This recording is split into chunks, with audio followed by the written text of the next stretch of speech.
حرة مع السيد مسعود البرزاني رئيس إقليم كردستان العراق. السيد البرزاني، قلت قبل قليل إن حق تقرير المصير هو حق إلهي في واحدة من الأوصاف التي نعم. وصفته.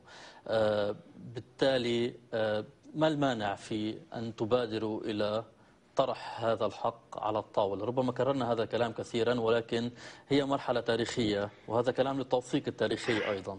لماذا لا تطرحونها بشكل واضح من دون أن تحسب أنها ابتزاز تجاه بغداد أو تجاه تركيا أو تجاه إيران أو تجاه سوريا؟ بعد الحرب العالمية الأولى، وعندما جرى تقسيم المنطقة بصورة عامة من ضمنها كردستان، مع الأسف الشديد يعني صار هناك واقع مر، إجماع للوقوف ضد طموحات الشعب الكردي من دول المنطقة، حتى عدم الاعتراف بحق المواطنة للكرد في بعض البلدان. لكن الآن الوضع اختلف تماما، في يعني والتطور يعني مستمر نحو الأفضل. طبعا أنا أقول في الفترة السابقة نحن دافعنا عن وجودنا وعن هويتنا القومية، ونجحنا في الحفاظ على وجودنا وعلى هويتنا القومية ولو بثمن باهظ، ثمن يساوي 20 استقلال، مو استقلال واحد. والدول أيضا استخدمت كل أنواع الأسلحة وكل السياسات لصهر الشعب الكردي، لإبادة الشعب الكردي، أيضا فشلت. إذن ليس هناك حل عسكري للقضية الكردية، وليس هناك حل عسكري بالنسبة للكرد لنيل الاستقلال. لكن كما قلت هو حق إلهي، لأن الله خلقنا كرد ومنحنا حق الحياة والحرية. أنا لا أطلب من عبد أو من دولة أن تمنحني حقوقي، أنا أطلب منها الاعتراف بالحقوق. ما هو تصورك للدولة الكردية التي هي حق؟ الآن الحقيقة نحن في مرحلة نريد حل القضية الكردية في كل جزء وفق خصوصيات ذلك الجزء. وهذه النضال في هذه المرحلة هو، ولا يمكن أن نطلب أنه النسخة العراقية لحل القضية الكردية في العراق أن تنقل إلى تركيا وإيران أو سوريا. كل منطقة لها خصوصياتها، لكن في النتيجة هي أمة واحدة، ويجب أن تنال حقوقها شأن أي أمة أخرى في المنطقة. يقول البعض: لماذا لا تستفيدون من الربيع العربي الآن، بين مزدوجين كلمة الربيع العربي، للسير في اتجاه تصعيد الحقوق الكردية في كل المنطقة، وما يجري في سوريا ربما دليل، وبالتالي ثمة من يرى أن أفضل ما يمكن أن يؤدي إليه الربيع العربي هو أن تقوم دولة كردية؟ والله أنا لا أربط الدولة الكردية بالربيع العربي الحقيقة. والكرد في سوريا نحن شجعناهم أن يحاولوا التفاهم، لأنه هم لحد الآن لا يعتبرون مواطنين في سوريا، محرومين من حق المواطنة. أعطي بعضهم حق المواطنة قليل جدا، قليل، لكن ليس هناك اعتراف بوجودهم. لا الحكومة الحالية ولا المعارضة لديها مشروع ولا موقف إيجابي من الكرد. بالفترة الأخيرة بدأوا يدخلون في مفاوضات مع كثير من قادة المعارضة. نحن نؤيدهم لنيل حقوقهم المشروعة. أكثر من هذا ليس مطلوبا يعني في سوريا. ما موقفك مما يجري في سوريا؟ والله أنا آسف جدا للدماء اللي تسفك، يعني أنا متألم لهذه الدماء. والشعب السوري يجب أن يقرر مصيره ويقرر من يحكمه، لكن ما يحصل في سوريا من قتل ودمار شيء مؤسف ومدان من قبل النظام طبعا. نعم. وبالتالي أنت مع طرح إسقاط الرئيس السوري؟ الحقيقة أنا مع ما يقرره الشعب السوري. إذا الشعب السوري أسقط النظام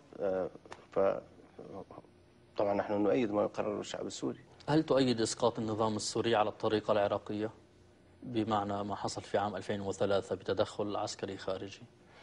والله ما حصل في العراق، أنا ما حصل لنا لا أستطيع أن أنكره للآخرين يعني، بس الشعب السوري هو الذي يقرر. إذا قرر أنه تدخل بالنسبة لي هي مو مشكلتي. ما الصيغة التي يقرر بها الشعب السوري برأيك؟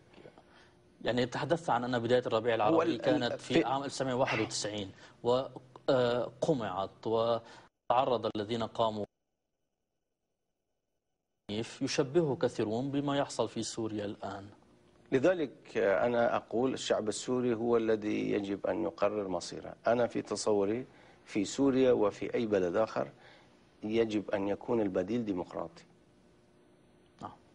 إذا بديل ديمقراطي يؤمن حقوق كل المواطنين وكل القوميات والأديان والمذاهب فبدون شك يعني هو سيكون التغيير المفضل. أما إذا كان تغيير غامض ومجهول طبعا هذا موضوع آخر.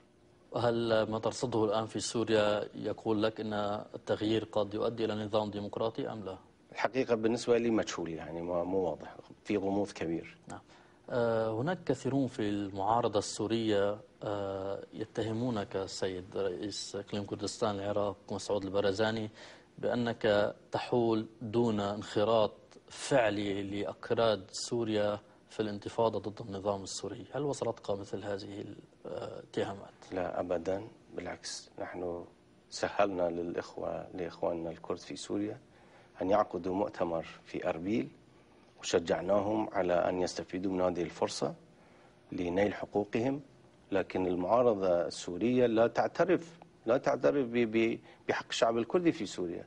طبعا الكرد لا يلتحقون بمعارضة لا تعترف بهم، ومع ذلك هم يقررون. إذا هم قرروا التعاون مع المعارضة فنحن نبارك لهم خطوتهم. ويقال إنك قلت لهم فلتدعوا النظام يسقط، وحينما يسقط سيأتي الجميع إليكم لأكراد سوريا. لن نسمح لكردي يترك لأنه هي أرض كردية وشعب كردي موجود هناك. لا نسمح لهم بمغادرة أرضهم ووطنهم والمجيء إلينا. لا، المقصود أنهم فليسقط النظام السوري ولا تنخرطوا الآن في الانتفاضة ضده، وحينما يسقط سيكون البديل بحاجة إليكم فأبقوا على الحياد. حقيقة هذا غير صحيح. أنا قلت لهم أنتم تقررون مصيركم، أنتم تقررون مع من تتحالفون، مع من تتحدثون، لكن المطلوب منكم أن تكونوا موحدين وأن يكون خطابكم واضح وأن يكون هناك اعتراف بحق الشعب الكردي في سوريا. إذا تم الاعتراف بحق الشعب الكردي في سوريا تنصحهم أن تكون أولويتهم سورية أم كردية؟ هو كردي سوري ومو سوري كردي. الأكراد أولا طبعا، وفي العراق أنتم أيضا الأكراد أولا طبعا. هل تجد التجربة في العراق تناقض نوعا ما مسألة المواطنة؟ يعني هل هناك تناقض بين تقديم كرديتكم على عراقيتكم؟ يا أخي نحن أمة مختلفة، تعرف، هو اتحاد اختياري. نعم. هويتنا الوطنية عراقية لكن هويتي القومية كردية. نعم. ما علاقتكم بإيران؟ يعني في هذه الأيام كان هناك السيد نجرفان برزاني موجودا في طهران. هل هناك وساطة؟ هل هناك طلب لوساطة إيرانية مع المالكي؟ طبعا إيران دولة مهمة وجارة بالنسبة لنا. نحن دائما نتطلع إلى علاقات طبيعية وجيدة مع إيران، لكن لإيران لها سياساتها ونحن لنا سياستنا. نتفق في بعض الأحيان، ربما نختلف في بعض الأحيان، لكن في كل الأحوال يجب أن تكون العلاقات مع إيران علاقات صداقة وتعاون وفق مصالح مشتركة. نعم.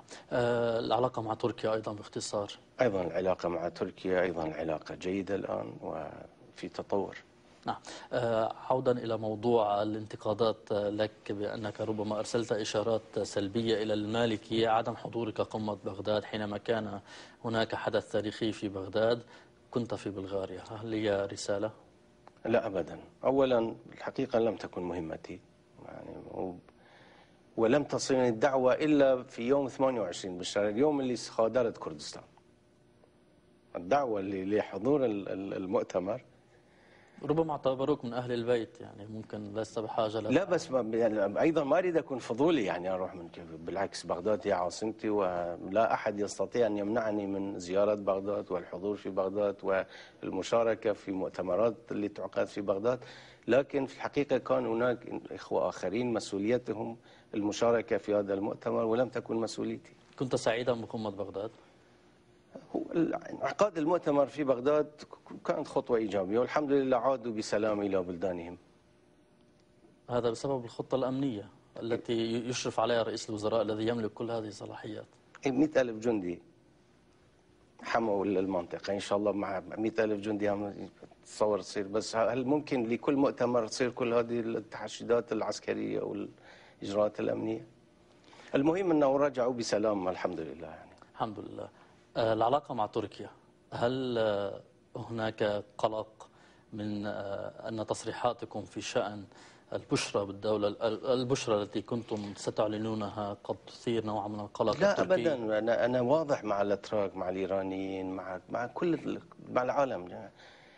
في الشعب الكردي طبعا هو يعني تطلعاته، هو من حقه أن ينتظر أن تكون عنده دولة، لكن هذه التطلعات يجب أن تنسجم مع الواقع، يجب أن يأتي الوقت المناسب.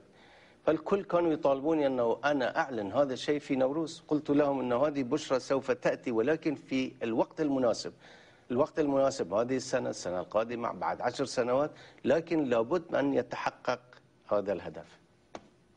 قبل ذلك حينما تحدثت عن البشرى فهم وكأنك تريد إعلانها في لا نوروز. أبدا، يعني هو أنا قلت أنه أنتم انتظرتوا بشرى في هذا اليوم، هذا البشرى سوف يأتيكم ولكن في الوقت المناسب. نعم. هل تعتقد هل تعتقد أن تركيا، سوريا، إيران تسمح بإقامة دولة كردية؟ يا أخي تركيا كانت تمنع يلبس ملابس كردية، تمنع التكلم باللغة الكردية، تمنع التحدث باللغة الكردية، تمنع أن الإشارة إلى أي شيء يخص الشعب الكردي. الآن رئيس وزراء تركيا في السنة الماضية جاء إلى أربيل، وفي خطاب علني أمام كل وسائل الإعلام يقول: ولا ذلك اليوم الذي كان ينكر فيه وجود الشعب الكردي. هذا تطور كبير في تركيا. نعم. هل أنتم تلزمون مع الأتراك مواجهة حزب العمال الكردستاني؟